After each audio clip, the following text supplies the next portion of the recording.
Hello, Carolyn Stevens here. How candid are you with your feedback? Please don't complain about your team members unless you've been openly sharing your opinions with them. As is so often the case, the theme of this bulletin is drawn from behaviours I've been noticing in my work with leaders. Regardless of whether the leader is well seasoned or much newer, the practice is rampant. Will you join me in confronting this tricky issue head on?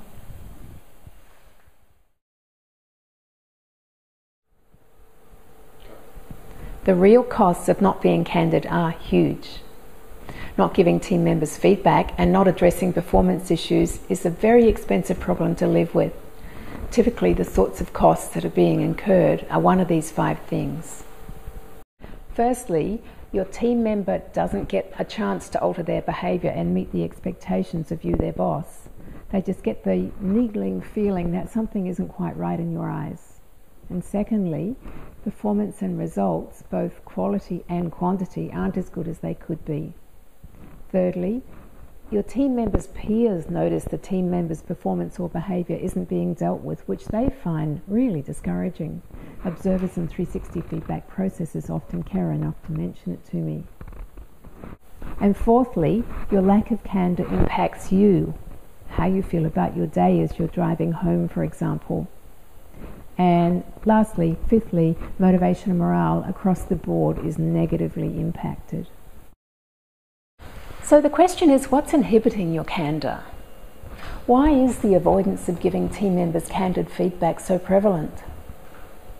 Well, there are a lot of reasons you might be sidestepping being candid with team members' feedback. Firstly, the time pressures you're experiencing are huge. There aren't too many leaders these days who are on top of their to-do list. Most of you are running from meeting to meeting with barely time to scratch yourself between them. And giving feedback can be a really uncomfortable thing to do. And there's another big one.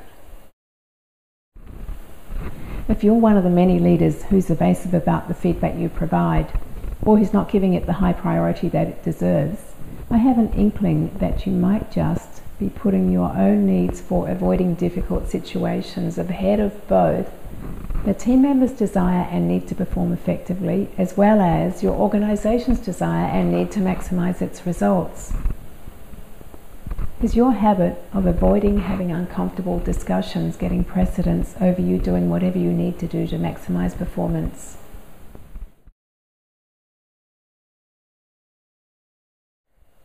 What can you do to make giving team member feedback easier? Team members want your candid feedback, remember. They don't like guessing what you like and what you don't like. They want opportunities to enhance their performance and make a greater contribution to the organisation. So let's look at what you can do to make giving authentic feedback a lot less demanding. Take a balanced approach. No one wants to feel dumped on, least of all your team members with whom you work with every day. Balance your feedback by talking about what you appreciate as well as what you don't appreciate as much.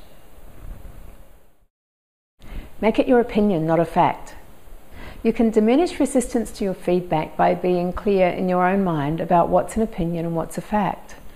It's your opinion that it's a cold day today, for example. Would an Eskimo think it's cold? And it's your opinion that the report that your team member just handed you lacks sufficient scientific evidence and is poorly formatted, let's say.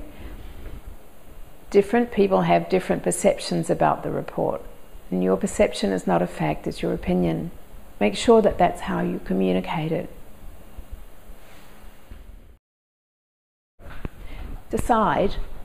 Simply decide to be courageous.